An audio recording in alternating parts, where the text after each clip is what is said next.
Só para explicar, pessoal, o que é o Fishing Expedition, né? O expedição de pesca, tá? Só para ficar bem claro isso aí. Fishing Expedition é quando você faz questionamentos vagos ou ações vagas, né? Para ver se acha alguma coisa. Basicamente é o seguinte: eu entro na casa da Valéria, por quê? Vou tentar achar um crime ali. Aí eu acho, sei lá,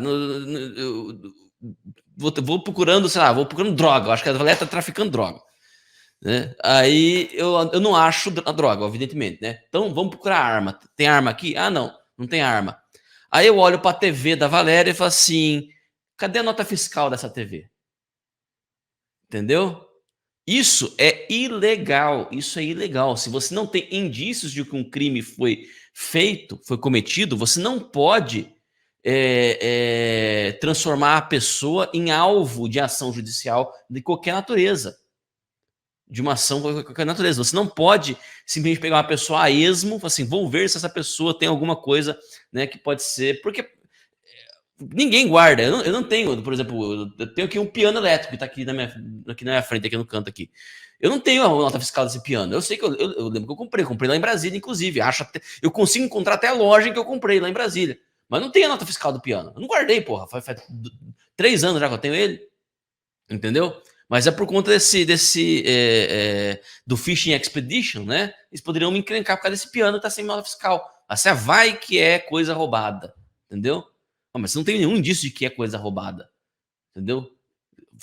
O problema do Fishing Expedition é que ele muda o princípio do indúbio pro réu, entendeu? Ele cria uma insegurança quanto ao princípio do indúbio pro réu. Tá certo? Ele muda o objeto da investigação, né? Ele muda o objeto da investigação. A investigação não tem objeto, no final das contas. Entendeu? Eu vou entrar na sua casa para ver se eu acho alguma coisa. Entendeu? Isso é o Fishing Expedition. Tá? Tem uma outra coisa que eu precisava falar. Deixa eu pensar aqui. Me deu um branco aqui agora que eu peguei nesse fim da meada. Então, enquanto você lembra, deixa eu responder uma pergunta que você me fez a respeito da reação dos deputados e senadores, né? Perfeito, Olha, eu acho que nós chegamos num ponto de não retorno em relação aos deputados e senadores, os políticos eleitos pelo povo, que se elegeram no âmbito bolsonarista de ser, né, da direita brasileira, toda capenga, mas ali existente, gritante e tentando existir da forma mais digna possível. Eu acho que nós chegamos num ponto de não retorno. Se não rolar o impeachment de Barroso, tem que rolar o impeachment do Pacheco. Se não rolar tudo que tem que acontecer na Câmara, tem que rolar o impeachment de Arthur Maia. Ah, mas quem é que vai substituir? Eu não sei ainda, não sei como acontece, Ítalo deve saber isso de cor e salteado, você me ajuda aí, mas assim, tem que começar a acontecer. A gente não pode mais. O tal ministro falou isso, ele se comprometeu, ele acabou confessando algumas coisas e a gente não tem nada para fazer. Não, a gente tem muita coisa para fazer, sim. A gente tem muita coisa para fazer, sim, antes de dizer que acabou. E começando pela pressão dos senadores no Rodrigo Pacheco. Mas o Rodrigo Pacheco não sentou a bunda gorda dele em cima lá. Impeachment dele. Arthur Lira, senta aqui. Vamos lá, o que você prefere? Você vai ter que fazer uma opção. Então, assim, tem muita coisa para ser feita antes de dizer que acabou. A gente só precisa saber utilizar todas essas ferramentas. Então. Perfeito. Eu lembrei que eu estava querendo dizer. Era a respeito dessa questão do crime de pensamento, né? Porque é o seguinte, até agora não ficou claro, não vai ficar claro, o objetivo é não ficar claro, tá? Mas só para deixar claro para vocês. E é preciso focar nisso, tá? Porque, lembrem, pessoal, no final das contas, o nosso debate aqui a nossa guerra, a nossa disputa, é uma disputa pela opinião pública. Porque, querendo ou não, nós somos aqui uma audiência qualificada. Vocês são aqui uma audiência qualificada. Se vocês não são 500 pessoas comuns, vocês são 500 pessoas que estão acordando para uma realidade. A imensa maioria das pessoas ainda não está nesse nível. E eu preciso, uma das funções do Ligando os Pontos, não é tanto informar a vocês, ou não é tanto convencer vocês de um ponto, mas é dar a vocês os argumentos para que vocês entendam de maneira profunda alguma coisa e possam, inclusive, carregar para os outros, né? Levar adiante. Então, aqui há um sentido até um pouco maior do ligando os pontos, é o termo ligando os pontos, porque não é só ligando pontos em relação a notícias, mas é ligando pessoas também. Então, nós somos um ponto, vocês são outro ponto, e a gente vai, né, ligando os pontos a partir dessa expansão de vocês, tá certo? Então, assim, vamos lá. Um elemento que é muito importante vocês entenderem, tá?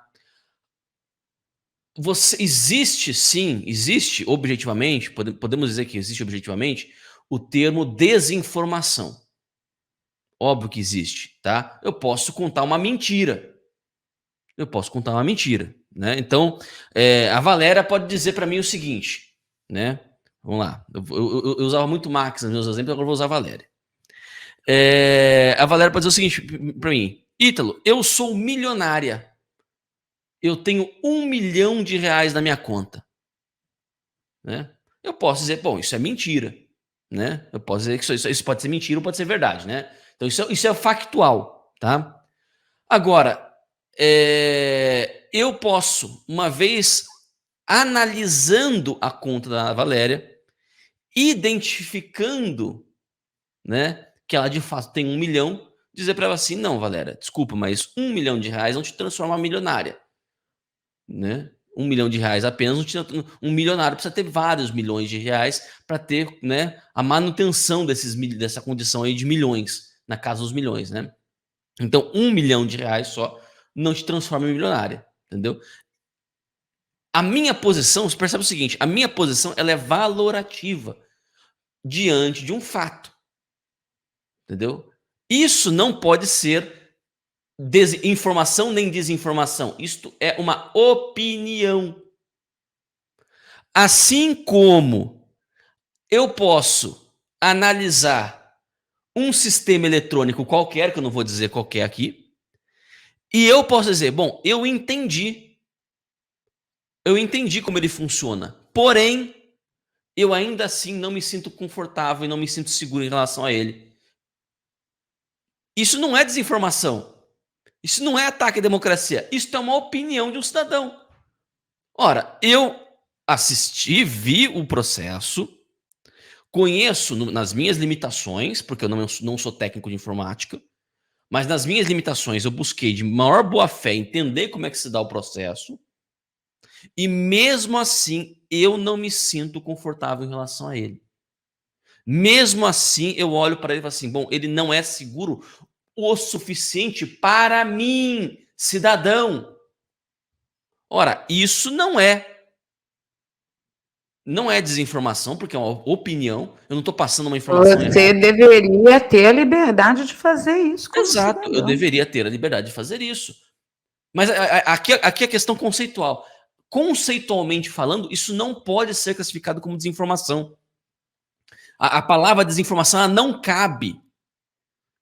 Entendeu? Ela não cabe para esse caso. Diferente de eu dizer, por exemplo, sei lá, houve um ataque hacker em tal sistema. Bom, aí você tem, né? Aí é um outro problema, aí é uma outra questão, tá? Mas aí, nesse caso, o termo desinformação ou o termo notícia falsa caberia. Entendeu? Aí caberia você discutir se isso é falso ou não. Entendeu? Não estou dizendo que isso é falso ou que o Estado teria o direito de proibir, né, essa informação de circular em sendo falsa. Eu acho que também não tem esse direito. Mas ainda assim, conceitualmente falando, é intelectualmente honesto você argumentar. Falar assim, não, essa notícia ela é falsa. A minha posição de que ela é falsa. E agora vamos argumentar se é falsa ou verdadeira. Entendeu? Mas a discussão ali cabe sobre a falsidade e a verdade dessa informação. Entendeu? Essa discussão ali cabe. Na questão valorativa, não cabe. Entendeu? Se eu digo, eu não me sinto confortável, eu não estou seguro em relação a este sistema. Esse sistema eu acho que não é seguro o suficiente para que eu me sinta tranquilo. E eu gostaria de mais uma contraprova, porque aí eu me sentiria mais tranquilo, eu me sentiria mais à vontade e eu me sentiria mais respeitado enquanto cidadão. Aí não cabe desinformação. Aí não cabe você discutir se isso é desinformação ou não. Porque isso de fato não é. Porque isso não é nenhuma informação, isso é só uma opinião. Este é o problema, no final das contas, este é o problema. Este é o problema. Eles querem colocar como sendo informação aquilo que é uma opinião. E a opinião que, em tese, para eles, entendeu? No discurso deles, conduziria a uma percepção, muitas aspas aqui, errada da realidade, que é a percepção que eles não querem que passe adiante. Então, eles não querem que você tenha uma desconfiança em relação ao sistema. Eles não querem que você tenha uma desconfiança em relação aos processos que eles estão colocando. E eu já falei várias vezes, este tipo de mentalidade não é uma mentalidade democrática. Aqui eu não estou discutindo nem atos.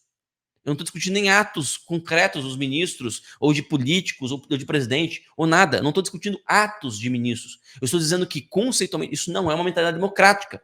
Por quê? Porque numa democracia, num Estado democrático de direito, cabe sempre ao poder público se legitimar diante da população. Porque a população é que é o originário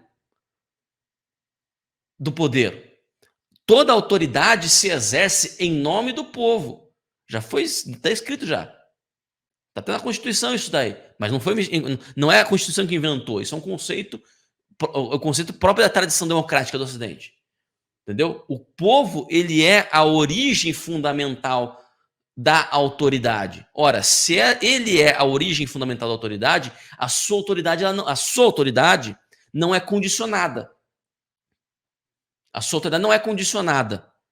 Portanto, o Estado ele não pode condicionar a autoridade do povo. Ele é condicionado por ela. Um Estado democrático de direito. Ora, se o Estado democrático de direito ele é condicionado pela autoridade do povo, não cabe ao Estado dizer esta objeção não é válida. Essa desconfiança é uma desconfiança legítima. Não. Aquela velha máxima, né? A mulher de César não basta ser honesta, tem que parecer ser honesta. O Estado é sempre a mulher de César.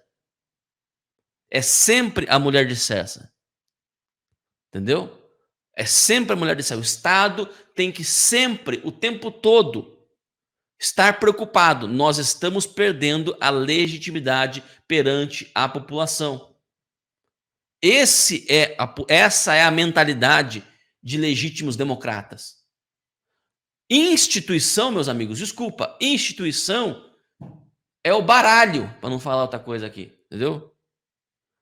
Instituições são tributárias da democracia, elas não são a democracia em si. As instituições são instrumentos da democracia. Assim como a faca corta a carne para você fazer churrasco. A faca não, você não vai botar a faca na churrasqueira. Quem que realmente é o protagonista do churrasco? É quem está comendo a comida e a carne que está sendo comida. A faca é um instrumento do churrasco. A instituição é isso. E o que acontece quando a faca perde o fio? Você amola. A instituição também é a mesma coisa. A instituição também precisa ser o tempo todo amolada, aperfeiçoada. Por quê? Porque ela naturalmente muda a sua composição. A Constituição pode até ser a mesma. A Constituição ela não mudou de 88 para cá de maneira significativa no que tange a organização do Estado, a organização das instituições. Ela não mudou de maneira significativa. No entanto, os elementos que compõem as instituições mudaram. Nenhum dos 11 ministros que estão hoje no STF estavam no STF em 88. A composição do judiciário mudou. Eu ouso dizer, né? Ouso dizer que pouquíssimos magistrados do judiciário que estavam em 88 ainda estão hoje em dia. Pouquíssimos. Dá para contar, talvez deve de contar nos dedos de uma mão. Quantos magistrados, todo o judiciário, entendeu? Ora, se você muda a composição total de uma instituição, você muda a instituição ao longo do tempo, porque as pessoas vão tomar decisões de maneiras distintas. E, eventualmente, essas decisões podem ir para caminhos que não eram aqueles democráticos previstos originalmente. E é por isso que, nesses momentos, você precisa fazer um aperfeiçoamento da instituição, uma atualização da instituição. No exemplo aqui que eu dei, você vai pegar a faca que perdeu o corte, você vai amolar a faca. Por quê? Porque você precisa atualizar a faca, porque a faca, no seu uso constante, ela perdeu o fio. Aí você vai lá e recupera o fio dela. É a mesma coisa com as instituições. As instituições, elas são instrumento da democracia. E elas só servem na medida em que servem a democracia. Uma faca que perdeu o corte deixa de ser faca. Ela não serve mais para ser faca. A não ser que você amole ela de novo. Ela pode servir para outra coisa. Entendeu? Mas uma faca que perdeu totalmente o corte deixou de ser faca, efetivamente. A sua finalidade não está sendo mais atendida. Ela vira faca em potencial, né? Você pode usá-la de novo, entendeu? É a mesma coisa com a instituição. A instituição democrática que deixou de servir a democracia, ela deixou de ser democrática.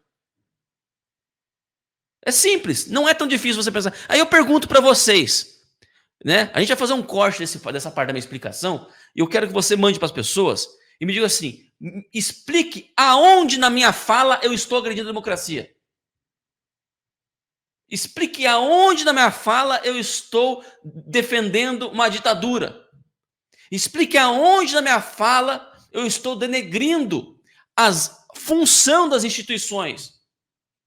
Aonde na minha fala eu estou atacando com desinformação, com mentiras, com calúnias, com o que quer que seja, qualquer uma das autoridades da República. Entendeu? Explique aonde na minha fala. E olha, eu vou dizer uma coisa para vocês, isso é bíblico. Isso é bíblico. Porque Jesus mesmo disse, né? Se eu estou falando a mentira, me diga onde é a mentira.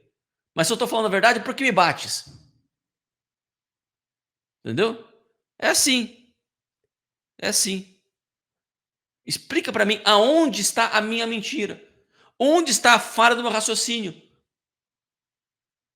Mas eles não querem discutir. Porque eles sabem que eles não têm razão. Eles não querem discutir, porque eles sabem que eles não têm razão. E eles não querem que você entenda isso. Eu já falei várias vezes, quando eles calam uma pessoa, eles não estão calando só o direito da pessoa, estão calando o direito de todas as outras pessoas, porque você tem o direito de me ouvir. Se vierem aqui me calar hoje, calar a minha Valéria hoje, nesse programa, eu tenho 600 pessoas aqui me assistindo ao vivo. Não são 2 direitos sendo violados. Não são 2 direitos sendo violados. São 600 direitos sendo violados. Porque vocês têm o direito de me ouvir e decidirem por vocês mesmos e fazer vocês mesmos a sua opinião. Vocês podem muito bem me ouvir e falar assim: não, esse Ítalo tá viajando. O que ele tá falando aqui absolutamente não tem nada a ver. Nada a ver o que ele tá falando. Eu acho que ele tá errado nisso, naquilo, ou nem falar. É seu direito. Como é seu direito também virar e falar assim: quer saber? O Ítalo tá falando bobagem, tá falando merda, eu vou desligar, eu não vou ouvir esse cara. Nunca mais na minha vida, eu vou sair desse canal desse cara, vou me desinscrever, entendeu? E eu não vou mais ver nenhum vídeo dele, porque, olha, deu, não quero mais ouvir esse cara. Também é direito seu. Também é direito seu. Agora, não é direito de ninguém dizer o que o Ítalo está falando está prejudicando essas pessoas, portanto, eu vou cortar. Não é direito dessa pessoa fazer isso, ninguém fazer isso. Não adianta ninguém fazer uma coisa dessa. Ninguém tem esse direito. Desopilei. Diga lá, Valéria.